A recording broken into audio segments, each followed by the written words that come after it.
Bonjour et bienvenue dans cette émission Prière inspirée. Je suis très heureux de vous retrouver aujourd'hui. Vous venez peut-être de faire un cauchemar et vous êtes allé sur YouTube trouver une émission qui pourrait répondre à cette question que vous avez. Qu'est-ce que je peux faire suite à une attaque nocturne ou à un cauchemar? Ou alors vous écoutez cette émission comme d'habitude. Aujourd'hui, on va répondre donc à cette question. Qu'est-ce qu'on peut faire suite à un cauchemar?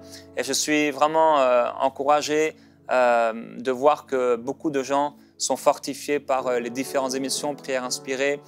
Vous avez aussi beaucoup de personnes qui écoutent mes prédications sur ma chaîne YouTube, donc la chaîne qui est à mon nom, ou même sur les différents réseaux sociaux que je peux avoir, Instagram et ailleurs. Beaucoup m'envoient des témoignages et des commentaires.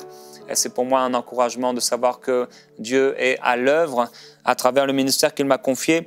Nous sommes dans quelques secrets du livre de Job. Et dans le livre de Job, au chapitre 4 et au verset 12, vous savez, dans la Bible, il n'y a pas de trace de cauchemar ou de témoignage qu'un serviteur de Dieu ou qu'un enfant de Dieu ou que quelqu'un qui a appartenu à Dieu ait fait un cauchemar. On sait que la femme de Pilate va avoir dans la nuit, elle va faire des rêves. Sachez que dans la Bible, c'est souvent traduit de la même façon, rêve ou songe, c'est le même mot. Et elle va voir son mari, elle dit, il est écrit pendant qu'il siégeait au tribunal, sa femme lui fit dire, ne te mêle pas de l'affaire de ce juste, car aujourd'hui j'ai beaucoup souffert en songe à cause de lui. Bon, je crois que c'était plutôt effectivement un songe de la part de Dieu qui l'encourageait à faire attention, et non pas un cauchemar. Et donc, on ne trouve pas dans la parole de Dieu directement de cauchemar ou quelqu'un qui ait fait un cauchemar. Et je ne crois pas que ce soit la volonté de Dieu, bien sûr, pour nous, que nous fassions des cauchemars. Et je crois qu'en tant qu'enfant de Dieu, on ne devrait pas faire de cauchemars. J'ai parlé il y a quelques mois à un serviteur de Dieu de l'ombre, quelqu'un qui, avec son épouse, délivre beaucoup de gens des mauvais esprits qui se sont attachés à eux. Ils ont chassé des centaines et des centaines de démons pendant ces dernières années. Et je lui posais la question, mais est-ce que tu as déjà été attaqué? Est-ce que tu as fait des cauchemars? Est-ce que vous avez vécu des choses bizarres à la maison? Il me dit, jamais, pas une seule fois. Pas une seule fois un cauchemar, pas une seule fois quelque chose qui s'est passé de bizarre à la maison. Et pourtant, dans cette même maison, il y avait leurs enfants qui ont grandi. Ils ont délivré des personnes qui avaient des démons, qui étaient possédés même, des cas de possession, chrétiens, pas chrétiens, donc des choses vraiment, voilà, la délivrance. Et parce qu'ils connaissent leur autorité spirituelle, ces choses n'ont pas pu les toucher. Ici, dans Job, au chapitre 4, je vais revenir sur ce que je suis en train de partager. Au verset 12, je me souviens avoir lu ce passage il y a bien des années maintenant, c'était au tout début de notre mariage. En fait, la première année de notre mariage, je crois que dans la nuit, j'avais vécu quelque chose et je m'étais attardé sur ce passage. Il est écrit « Une parole est arrivée furtivement jusqu'à moi, et mon oreille en a perçu les sons légers. Au moment où des pensées inquiètes proviennent des visions de la nuit. » Et j'aimerais vous dire qu'il y a des cauchemars qui sont tout à fait naturels. Ça veut dire qu'ils viennent à cause des inquiétudes, ils viennent à cause des peurs, ils viennent à cause de différentes situations de la vie qui font peur à l'homme et qui amènent les pensées à être troublées. Et ce trouble psychologique, continue de faire un effet dans la nuit et amène à des images cauchemardesques ou à des cauchemars. Il y a aussi des cauchemars qui sont d'origine satanique, et là c'est autre chose. Il dit ici, au moment où des pensées inquiètes proviennent des visions de la nuit, quand un profond sommeil tombe sur les hommes, la peur et le frémissement m'ont atteint. J'aimerais vous dire déjà que Dieu n'utilise pas la peur pour vous parler. Parce qu'il aurait été, dans ce cas-là, contraire à sa parole, qui nous dit sans cesse « n'aie pas peur ». Quelqu'un a dit qu'on trouve autant de jours qu'il y a dans l'année, plus de 360 fois, donc 365 fois, le terme « n'aie pas peur » dans la Bible. Je n'ai pas compté, mais je sais par contre que très souvent, il nous est dit « ne crains pas, n'aie pas peur ». Et c'est ce que le Seigneur veut vous dire aujourd'hui, « n'aie pas peur ». Donc Dieu n'utilise pas la peur pour nous parler. Au moment où des pensées inquiètes proviennent des visions de la nuit, quand un profond sommeil tombe sur les morts à propos de l'inquiétude, Dieu nous ordonne de ne pas nous inquiéter. Jésus dit, ne vous inquiétez de rien. La peur et le frémissement m'ont atteint et tous mes os ont tremblé. Donc il s'est passé quelque chose physiquement, dans son corps. Un souffle, et en fait c'est le même terme qu'un esprit, en fait la bonne traduction c'est un esprit passait sur ma face, les poils de mon corps se hérissèrent, et il y a trois petits points dans le texte hébreu, c'est assez intéressant. Quelqu'un se tenait là, je ne reconnaissais pas son aspect, une silhouette était devant mes yeux, et j'entendis une voix qui murmurait doucement, un mortel serait-il juste devant Dieu? Un homme serait-il pur devant celui qui l'a fait? Si Dieu n'a pas confiance en ses serviteurs, s'il découvre des erreurs chez ses anges, combien plus chez ceux qui demeurent dans des maisons d'argile, eux dont les fondements sont dans la poussière et qu'on écrase comme une teigne. Du matin au soir, ils sont frappés, ils périssent pour toujours et nul n'y prend garde.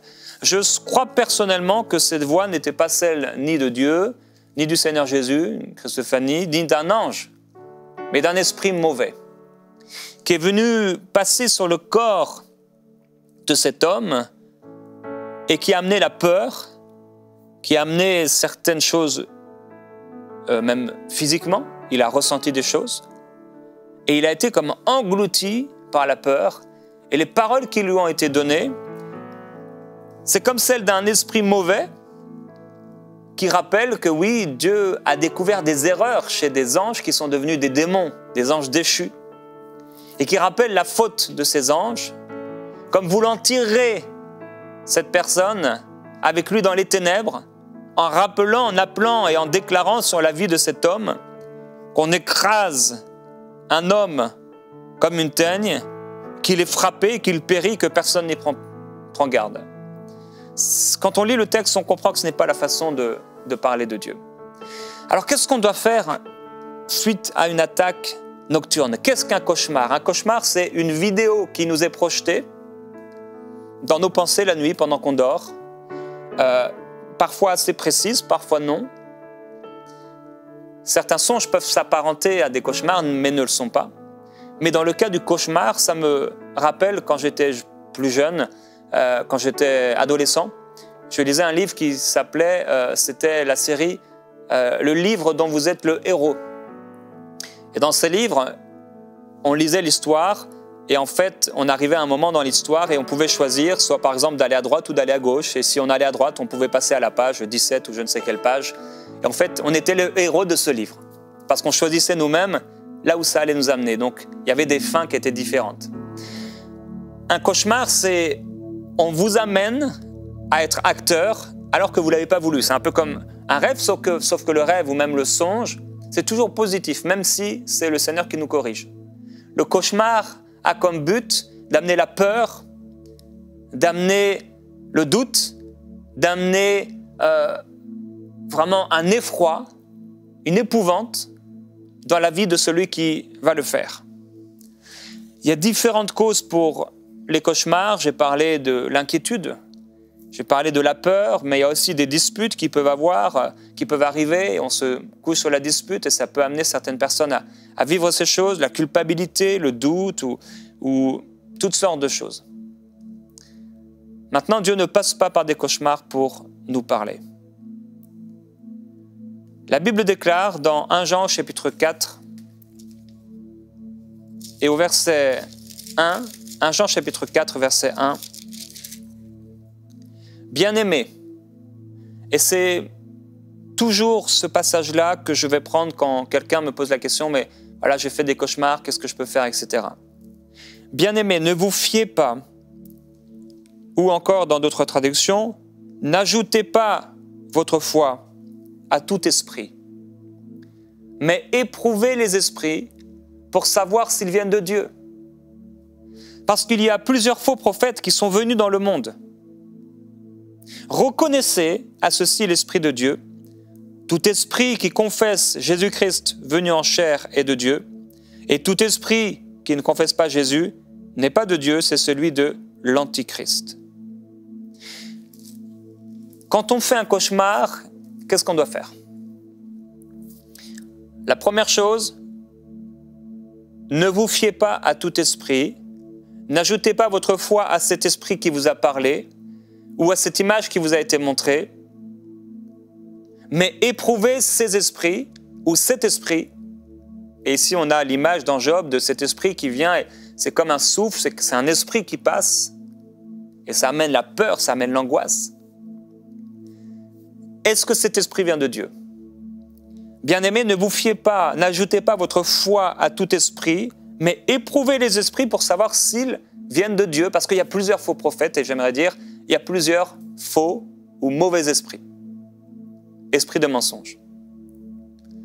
Le cauchemar est là pour vous projeter dans une réalité qui n'est pas la réalité de Dieu. Le cauchemar, c'est une image qui vous vient alors que vous dormez d'une catastrophe, d'un accident, quelque chose qui va provoquer la terreur, et ce n'est pas Dieu. C'est un esprit qui ment, un esprit qui vous fait croire que, et le but de cet esprit, c'est que vous puissiez ajouter votre foi à ce qu'il vous a montré.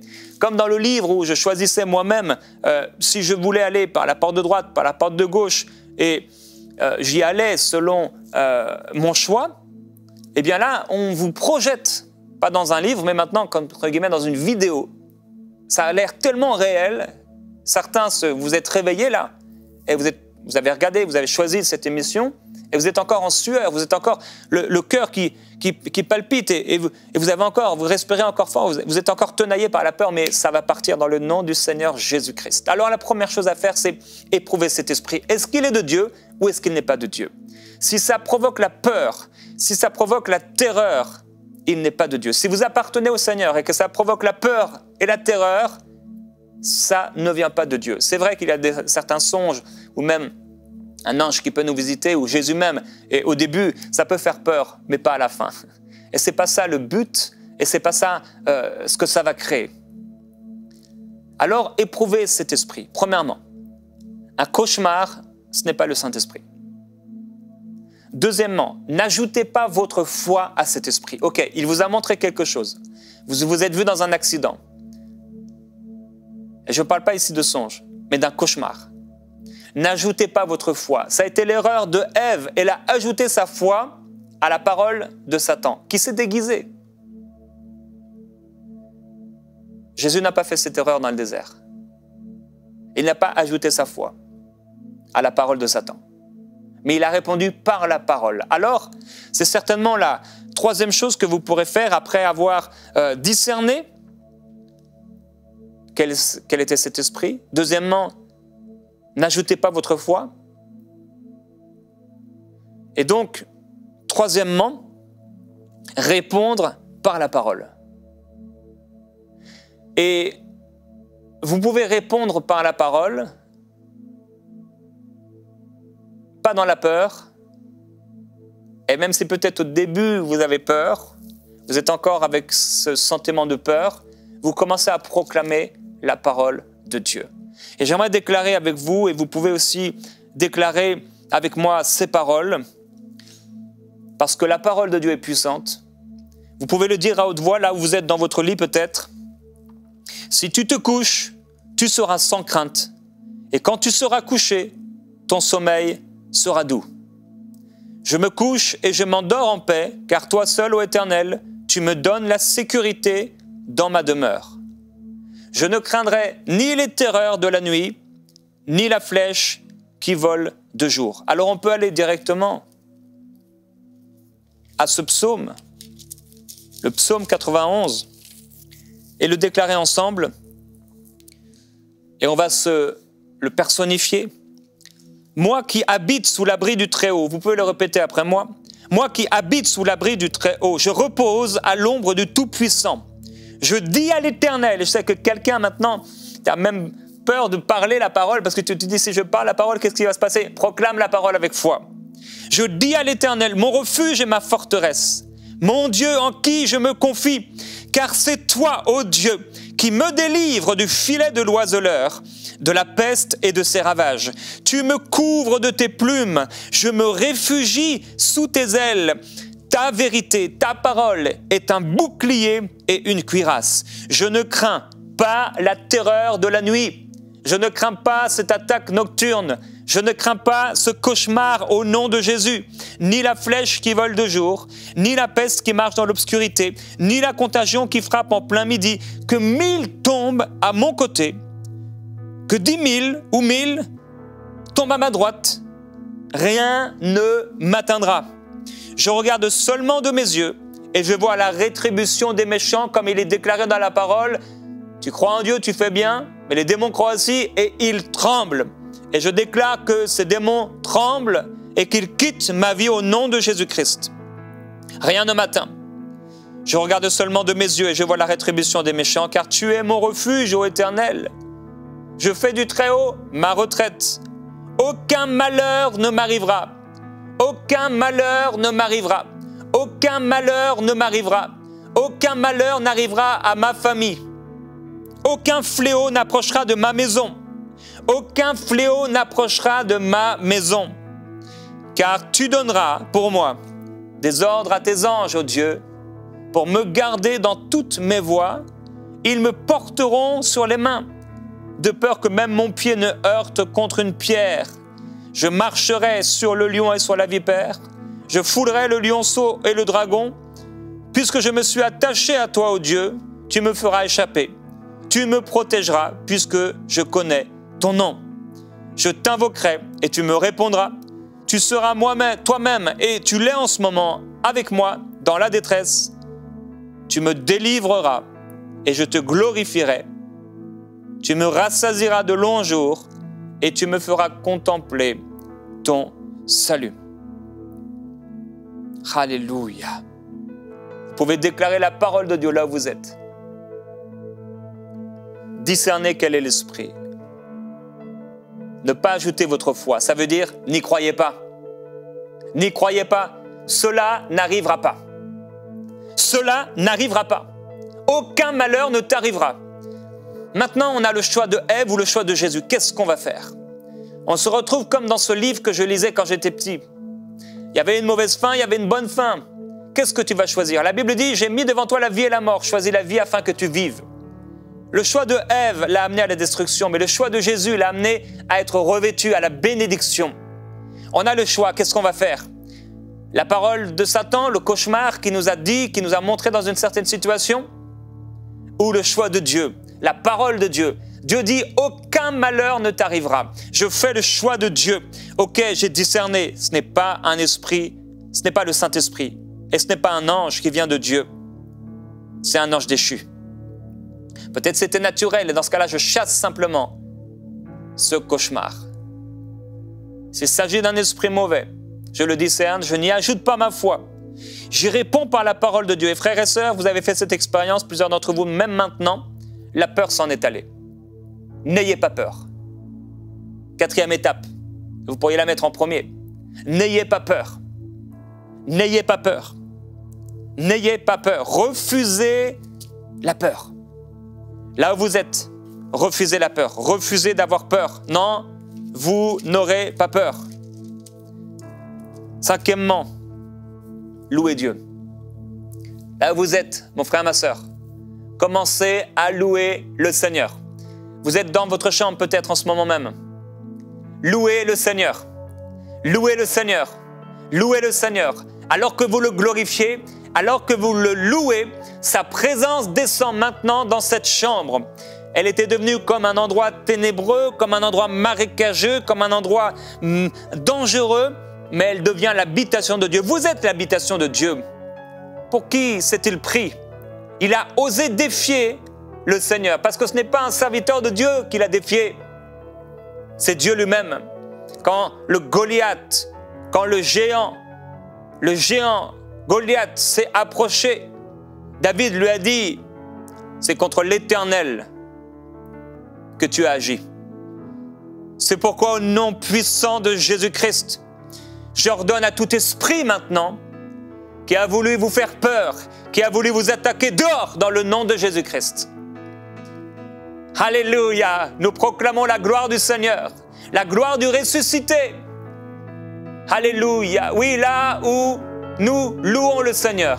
Là où nous glorifions l'agneau de Dieu, la présence du Saint-Esprit descend. Elle fait fuir l'ennemi. Elle fait fuir l'ennemi. Ô glorieux Jésus-Christ, nous t'adorons. Nous te glorifions, tu es extraordinaire. Merci pour la vie. Merci pour la vie éternelle. Merci parce que tu es mon bon berger. Merci parce que tu es avec moi. Merci parce que je peux dormir en paix. Je ne suis pas dans la crainte. Je renonce à l'inquiétude et à la peur. Je te loue, Seigneur Jésus-Christ. Je te loue, je te glorifie. Tu es bon, tu prends soin de moi. Oh, tu prends soin de moi. Tu prends soin de moi. Parce que tu es mon Dieu. Là où tu es, mon frère, ma soeur, commence à louer le Seigneur. Tu peux chanter un chant nouveau. Maintenant, là où tu es, le glorifier. Oh, je t'adore, Jésus-Christ, mon Dieu. Tu es merveilleux, Seigneur. Oh, brasamama brosi kibrea baba soto broba boye. L'atmosphère est changée, les démons sont chassés, les esprits mauvais reculent parce que le Seigneur a posé son pied dans cette chambre, le Seigneur a posé son pied dans cette maison. Oh, et là, le Seigneur, là où le Seigneur pose son pied, l'enfer tremble. Alléluia.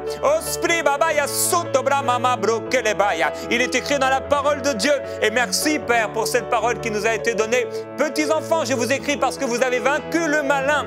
Alléluia, nous n'avons rien fait pour, mais tu l'as fait, Seigneur Jésus-Christ. Ce n'est pas avec notre force que nous allons le chasser, c'est toi qui l'as chassé, c'est toi qui nous as donné l'autorité. Merci parce que tu nous as donné l'autorité de marcher sur tous les serpents et les scorpions et sur toute la puissance de l'ennemi, sans que rien ne puisse nous faire de mal. À cause de cela, nous te louons, à cause de cela, nous te glorifions, parce que notre nom est inscrit dans le livre de vie, parce que tu marches à nos côtés, parce que tu ne nous as pas laissés seuls, parce que tu ne nous as pas abandonnés, mais parce que tu es avec nous tous les jours jusqu'à la fin. Oh Seigneur, merci parce que tu es le bon berger, le gardien des brebis. C'est toi qui nous as dit, ne crains pas petit troupeau, car ton Père a trouvé bon de te donner le royaume. Merci parce que tu m'as donné le royaume. Merci parce que tu m'as donné ta paix. Merci parce que tu m'as donné ta joie. Merci parce que tu es avec moi. Merci parce que tu es pour moi. Merci parce que tu m'as donné l'autorité. Merci parce que tu as ordonné à la bénédiction d'être avec moi dans toutes mes entreprises. Mes entreprises réussiront. Mes enfants grandiront. Mes enfants seront en bonne santé. Alléluia. Je serai rassasié de jour dans le Seigneur parce que tu m'as promis, Seigneur. Tu m'as promis, alléluia, d'être avec moi jusqu'à la fin. Seigneur, alléluia, je te glorifie. Je te glorifie, merveilleux Jésus-Christ. Oui, l'Éternel est mon berger, je ne manquerai de rien. Alléluia, je le déclare aujourd'hui, je ne manquerai de rien parce que l'Éternel est mon berger. Sa houlette et son bâton sont mon réconfort. Il me fait reposer dans de verts pâturages. Il me dirige près des eaux paisibles. Il restaure mon âme. Il me conduit dans les sentiers de la justice à cause de son nom. Quand je marche dans la vallée de l'ombre de la mort, je ne crains aucun mal car tu es avec moi, Seigneur Jésus-Christ. Le Seigneur est avec moi dans cette chambre de prière. Il est avec moi et sa houlette et son bâton sont là. Sa houlette pour me diriger, son bâton pour frapper les loups destructeurs, pour frapper ceux qui voulaient me détruire. Ils ne pourront pas me détruire parce que le Seigneur est avec moi. C'est pourquoi je ne ferai plus de cauchemars dans le nom du Seigneur Jésus-Christ. Cet enfant ne fera plus de cauchemars dans le nom de Jésus-Christ. Alléluia. Je parle le sang de Jésus-Christ sur ma maison. Je parle le sang de Jésus-Christ sur tous ceux qui sont à moi. Alléluia.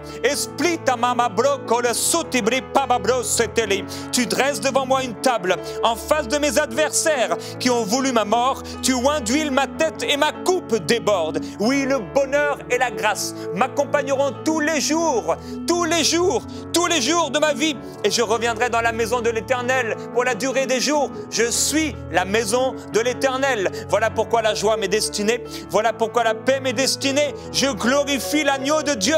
Il a été, lui, immolé. Lui, le sang a coulé, afin que mon sang n'ait pas à couler, afin que je n'ai pas à être immolé. Il a été la victime expiatoire pour mes péchés. Tu m'as donné la paix, Seigneur Jésus. Merci pour la paix. Merci pour la paix. Merci pour l'amour. L'amour dans lequel, Seigneur, tu me fais plonger. Alléluia, je suis plongé dans l'amour de Dieu. Je suis plongé dans l'amour de Dieu. J'appartiens, je suis au Seigneur. J'appartiens au Seigneur. Glorieux Jésus-Christ, tu es merveilleux, tu es merveilleux, tu es merveilleux. Oui, mon frère, ma soeur, c'est une nouvelle étape. Déclarer la parole de Dieu. Déclare la parole de Dieu. Si tu sens que tu dois prendre autorité, si le Seigneur te dirige vers un passage particulier dans la parole, comme il l'a déjà fait pour moi un jour, alléluia, alors tu prends cette parole. Tu prends cette parole et tu la déclares, tu la proclames au nom de Jésus-Christ. Alléluia.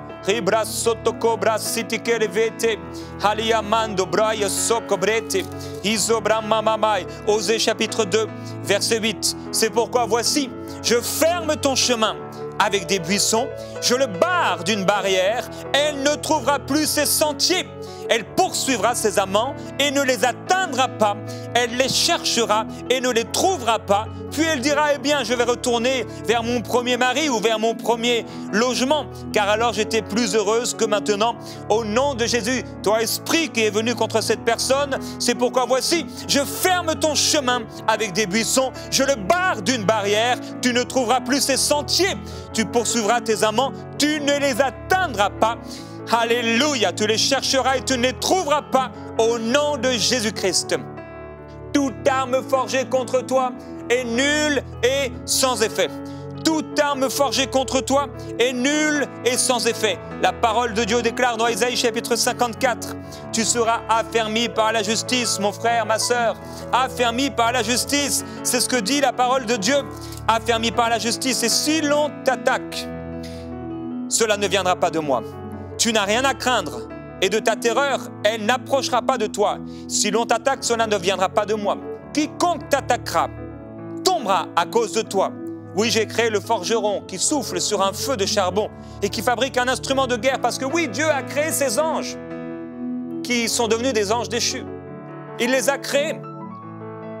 Mais j'ai aussi créé le destructeur pour le briser. Tout instrument de guerre fabriqué contre toi sera sans effet. Tout instrument de guerre fabriqué contre toi sera sans effet. Alléluia. Et toute langue qui s'élèvera en justice contre toi, tu la convaincras de méchanceté, parce qu'avec cette image, c'est une langue, ce sont des paroles vicieuses qui essaient de s'implanter dans ton cœur, mais elle ne s'implantera pas, selon qu'il est écrit, tel est l'héritage des serviteurs de l'Éternel, telle est la justice qui leur vient de moi. Et alors, pour une dernière étape, en louant le Seigneur toujours, l'espérance de la gloire. Commence à espérer. Le Seigneur transforme ces ténèbres en lumière. Le Seigneur transforme le mal en bien. Peut-être qu'ils t'ont montré en train d'avoir un accident et alors au contraire, c'est toi qui vas aider les autres. Tu n'auras pas d'accident. Tu n'auras pas d'accident. Peut-être on t'a montré dans ce cauchemar en train de mourir, mais tu ne mourras pas. Peut-être on t'a montré en train de tomber malade jusqu'à la mort, mais tu ne tomberas pas malade. Commence à espérer et à voir le contraire de ce qui t'a été dit dans le nom du Seigneur Jésus-Christ. Tes rêves, tes nuits, ton sommeil est béni. Alléluia, parce que tu lui appartiens. Gloire à Jésus-Christ. On va se retrouver bientôt dans Prière Inspirée, frères et sœurs. Vous êtes bénis dans le bien-aimé. Vous êtes à lui, vous êtes sa propriété. N'ayez peur de rien.